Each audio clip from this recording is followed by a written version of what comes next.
And here we are. The anticipation screen is loading. And boy, do I have a lot of anticipation. We also found out what our next set is going to be. It's going to be a PvP. We have Evil Genius's Huck going up against Hwangsin from its Gosu. So there we have it.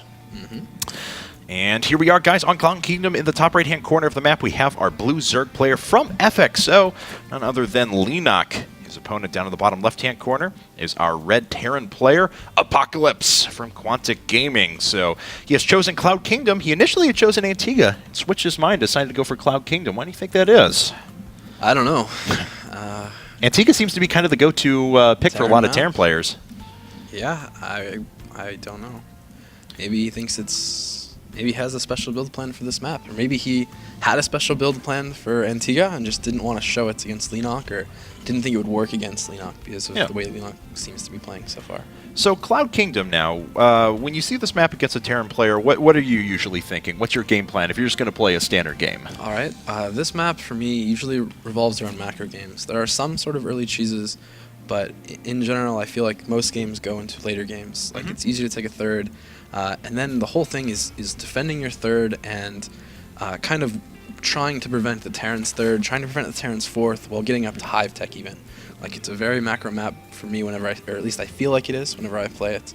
It may be different for Leenock, it may be different for Apocalypse. There are plenty of 2-base builds, plenty of 3-base builds you can do. And, you know, I guess my point is it's a very reactionary game. I think it's a very macro-oriented map if you get to it, but it all depends on what your opponent's doing. All right. Well, we'll see here what Leenock's approach is going to be. Looks like he just put down a 15 hatch, so same thing we saw last game, and knowing Leenock, that doesn't give us much of an indication as to what's to come soon.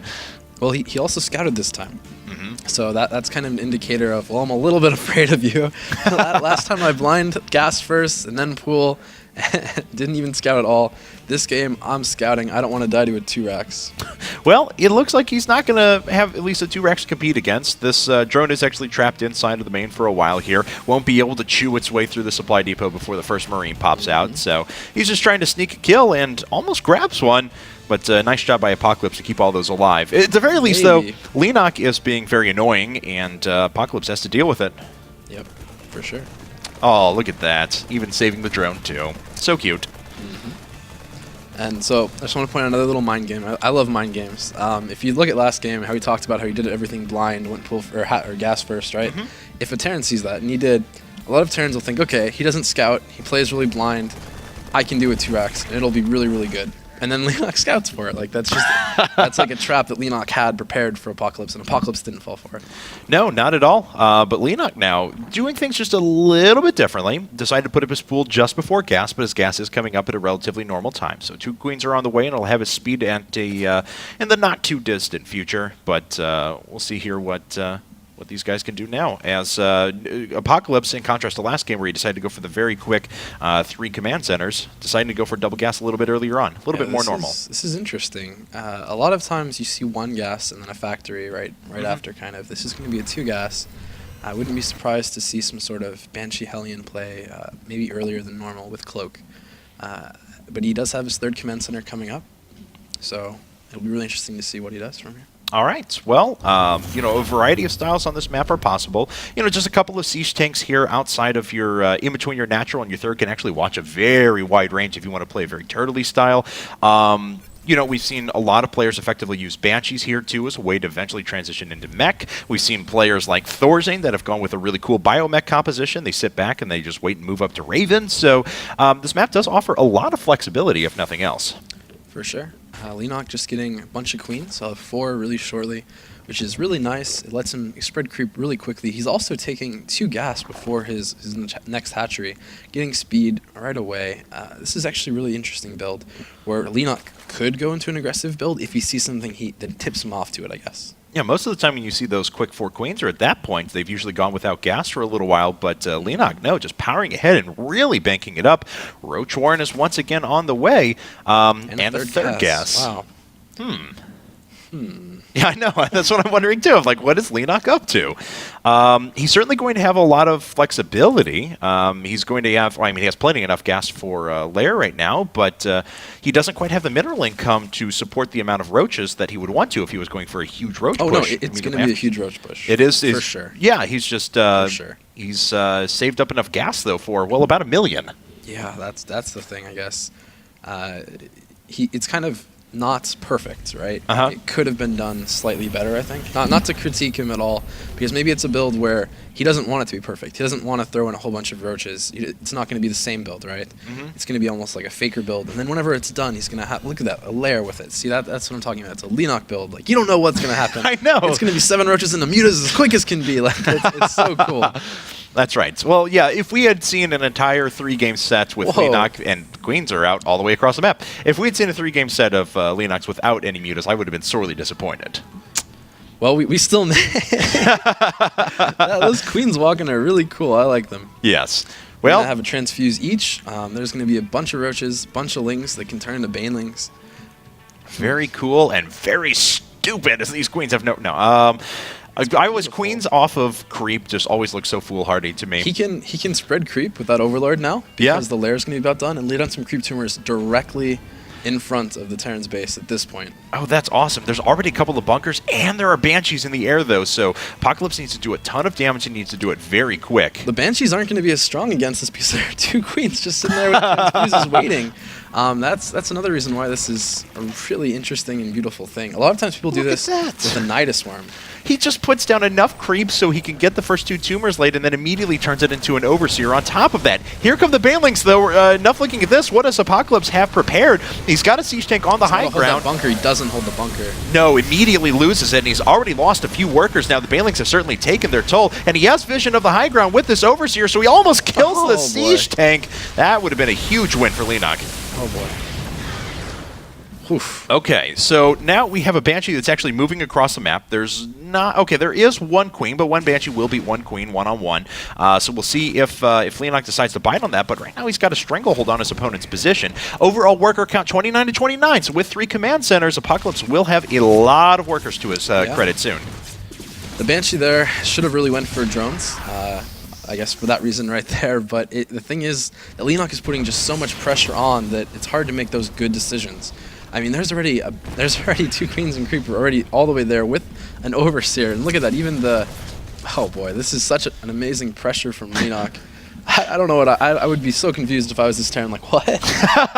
But, I mean, look at this. The creep is already so far in that we're talking in a considerable length of time before he's going to be able to throw down scans, clean this out, and reestablish this natural base. So one siege tank is going to fall here in a second. The second is likely not going to fall. Looks like he's going to turn his attention to the rings on the low ground for now. But Leenock has done his damage just with those creep tumors. That's the most economic damage he's done so far. Yeah, this is really awesome.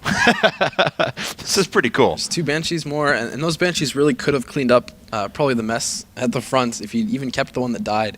You'd have 3 Banshees, and 3 Banshees, even against Queens with Transfuse, can do a tremendous amount of damage.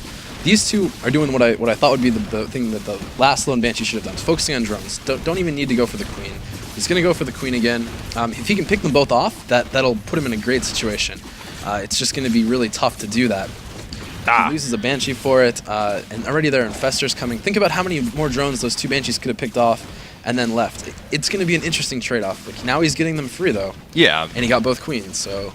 All right. Crazy. Okay, well, you know, he's equalized the workers killed. Let's actually take a look at the overall worker count, 29 to 32. Of course, we mentioned before, just 2 hatcheries producing stuff. He knows that the infestation pit is in play, and Apocalypse has done a ton of damage with this. Oh boy, I was so wrong, man. Go for those Queens in this situation. Wow. Yeah, I think this is kind of interesting because Leenock could have easily put 1 spore. Imagine how crazy this would be if there was 1 spore, or even just a 3rd Queen. A 3rd Queen does the same thing where, well, and there's the spore in the main. Okay, so imagine if that spore in the main was at the natural, but it wasn't. And this is really good from Apocalypse, putting a whole bunch of pressure on, and really forcing Leenock to be focusing here instead of focusing on anywhere else, anything else he wants to be doing. Yeah, I mean, and on top of all of that, most of these infestors are now low energy because they were forced to use their fungals on that, so it's not like Leenock has any ability to move out across the map anytime soon. He's got to reestablish his economy while simultaneously trying to take a third base. All the while, Apocalypse is sitting back, and he's amassing a very large force. 2 siege tanks, a ton of Marines. Banshee's still being made at the same time. I mean, this is going to be tough for CC Leenock. has to be placed still. I That's not know. going to be able to move for such a while, too. Oh, it's so cool. I mean, this is a huge inefficiency in mining right now. So this is continuing to do economic damage. Does it make up for all that he lost before? I don't know. Oh, boy. Oh, God. But there are That infestors. SCV that couldn't make the supply depot right there, it found them technically. But Apocalypse were like, oh, it's just an error in the client. No, that was an infestor underneath your SCV. Oh, man. And that missile turret right at the front, just a little bit too late. Oh, man. And he is not going to suspect one thing here. And these are going to pop up and throw a lot of infested Terrans in a second. Oh, yeah, they can wait. They have so many different possibilities. They could wait until there's a really good opportunity to fungal, and then, you know, put down a whole bunch of fungal, kind of destroy mineral line that. Or you can just try and go for a CC if he waits long enough, and just throw down that many infested Terrans that you can focus down all the SUVs, and if they run, they get the CC too. And this Banshee actually cloaks back up, but Leenock was standing right under that with Changeling, so he knows that that's going to be the case. Apocalypse finally has retaken his orbital command at the normal spot, so his creep finally got away for him. Oh boy. And Leenock is accumulating quite a few resources right now. He has a bit supply blocked. Yep, and a little bit behind on pretty much workers, supply, everything. The thing that he's going to have to hope for is that those 4 infestors, I think they're maybe, nope, but whenever they get used, they have to be really well. And is the main almost mined out for Apocalypse already? Yes, it is. And because he's been dumping triple mules on that the entire time because he couldn't mine from the natural, you see how quickly a Terran player can actually go through a base. Well, this Banshee's still accumulating kills at the back. That's 42 workers killed for Apocalypse now. That is a staggering count. And he's baited more fungal growths from his opponent. Yes, the Banshee is finally going to die, but that economic damage is going to be felt for a while. Yep. And, okay, so now that the tanks were moving, tanks were positioned so that they would have hit the infested Terrans as well. Yep, that was the cue that he was looking for. And he throws up all these infested Terrans. And this is going to be a very quick, very dead command center if he so desires. He's already killed a lot of workers that are sitting on top of this. And believe it or not, despite the economic damage he's taken, he actually has an overall worker lead somehow, some way. So those infested Terrans have already done quite a bit of damage. He just killed another like 12 workers just instantly. The trick here now is if you have to watch the other 4 infestors and see if any of them escaped. Like, where did they go? Where did they They're get right to? here. Right there? Okay, that's going to be the thing. He has to, like, he knows that he didn't go down. So now the Terran has to scan kind of all around, everywhere. Maybe if he had a Raven, it would be even better. And he has the tech lab on the building, but he's just making a medevac there. If he had a Raven there, that would be pretty cool. Yeah, I mean, well, especially me, I'm biased. I always want to see Ravens in every circumstance. I don't care what the situation is. Let's just go for Ravens with Seeker missiles. So I know it's not viable at all, but man, I love it. Thors? Let's make some. Yeah, of course. Yeah, why need Thors when you could have Ravens? All right, so taking a look at things, Apocalypse has not had to sacrifice too much of his economy. I mean, he did lose the workers, don't get me wrong, but I mean, his mining efficiency is not that damaged because all of his workers are now sitting over at his natural and over at his third. It's equal supplies. I mean, the Terran, or the Zerg needs to have a higher supply almost always. He did, just about 2 minutes ago, though, is about 101 supply to 72, so Leenock's made that up a little bit, but he still has a long way to go. And upgrades, I think he's ahead too. His 2-2 started a lot sooner. Those 4 infestors, they're still alive. Apocalypse has to get them. Oh, and they've got enough for, I was about to say, 3 infested Terrans apiece, so that's this is more economic damage that's about to be done. Yeah, it's one of those things where, like, well, I mean, your mind thinks, okay, he has to be alive somewhere, but I'm gonna blindly ignore them. Yeah. And it's not that mindset you can have. You got to get rid of these infestors, even if it costs you a whole bunch of mules or really pretty much everything. You have to figure out a way to get rid of them. And now he's split up the infestors. There's one that's just sitting overhead on top of this base. How many more workers were killed there? Another 8 workers. So even it up, man. 44 and 39. And look at the worker count now, 64 to 39. Yes, there's a giant force that's out right now for Apocalypse. I get that, but the infestor count is starting to get huge for Leenock. He kills more units over at the third. He's dropping down infested Terrans. He won't be able to kill this base quite in time, so smartly backing up there. Apocalypse is like, screw it. I don't want to deal with infestors. I'm just gonna go for the kill. I don't know if that's going to work. Leenock just has to hold here. Oh, he's killing more workers somewhere too. Oh, yeah. Yep, sitting over at the natural now. He just gave up on the infestors.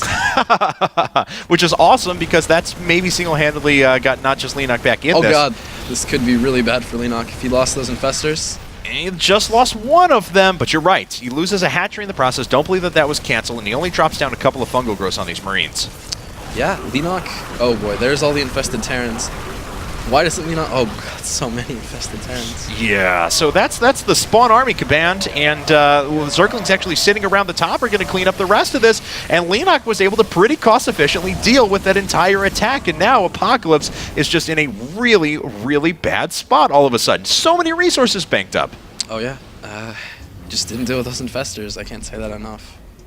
All right, and they're actually still hanging around and accumulating energy, so they are still going to be a threat for a while. Man, so what does Apocalypse do from here? What can he do?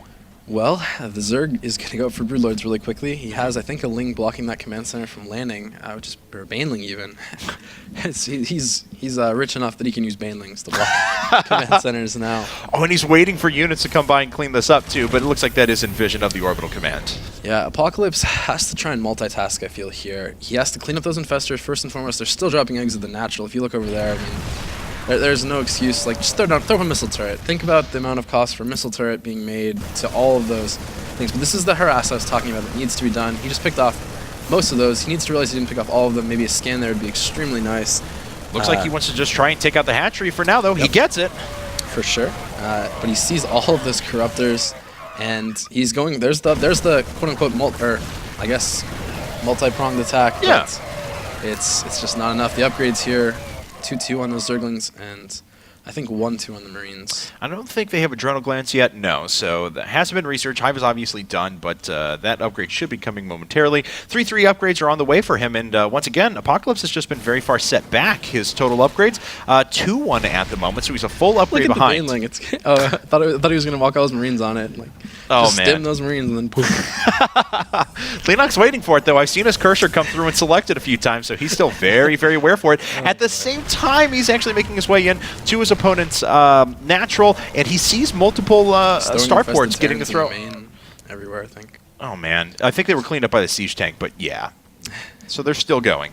Check how many kills those infestors have, if you would, for me. 12 Ravager Infestor, 12, 16, and 7. There were 4 of them, right? Yeah, I think Destiny's like, go Infestors, go!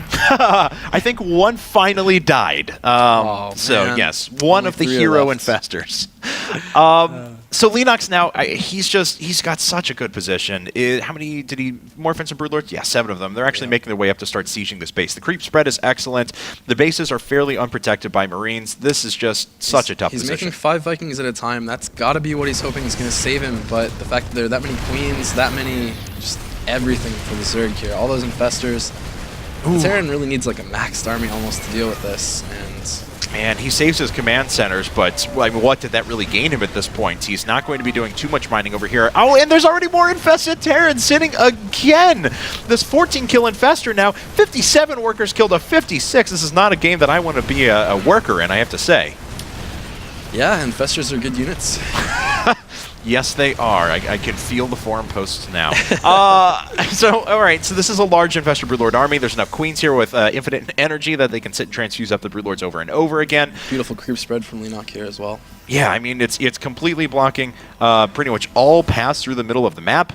Looks like Apocalypse is going to try and do a counterattack here. It's about all he can do. I mean, he's got to find some sort of way to equalize because he doesn't really have a way to combat the army at the front. He actually does pull Leenock back, and that gives him time to morph in yet more Vikings. Yeah, there is the chance. If, for whatever reason, Apocalypse can get the Infestors, like you might think the Broodlords here are the big threat, they're really not. I think the Infestors by themselves could almost kill the entire army of Apocalypse. And especially because Apocalypse has so many Vikings already just chilling out, waiting. It's really the Infestors that are going to be the danger to him, I think. Okay, well, this has kind of turned into kind of a ridiculous game. We're 26 minutes in now. There's been 132 workers killed overall. The bio units, yeah, no kidding. Just a couple, handful here or there. The Zerglings are finally going to clean up the rest of these units. Still no Adrenal Glands, which I'm a little bit surprised about. But the rest of the force does get cleared up. Apocalypse uses this as an excuse to get through the middle of the map and start cleaning up yet more creep tumors. But once again, he still hasn't done anything about these 3 Infestors, which have a total of 39 kills between them. It's a beautiful thing, man, when infestors can get that many kills. Not usually it's kind of a one-time thing. Run up, let's hope we don't get siege tanked to death, and let's fungal a bunch of stuff. Speaking of fungling a bunch of stuff, a couple of Vikings, a few Marines get hit there, but the infestors can't get close enough to follow up with a second fungal. Now, if you consider this whole game, and you look back on it, and you see Apocalypse building that missile turret at his base, and you see those 4 infestors walking right beneath the missile turret before it finishes, this game would be completely different. No, that is Just the that difference in the game. 1 or 2 seconds of that missile turret being done in time. Oh, but here comes a big attack. Baneling's actually getting some pretty good connections up in the front, and that allows the Vikings to be dealt with very efficiently. There's GG, and Leenock takes the set after falling down 0-1. That was a pretty ridiculous way to go about things for our first set.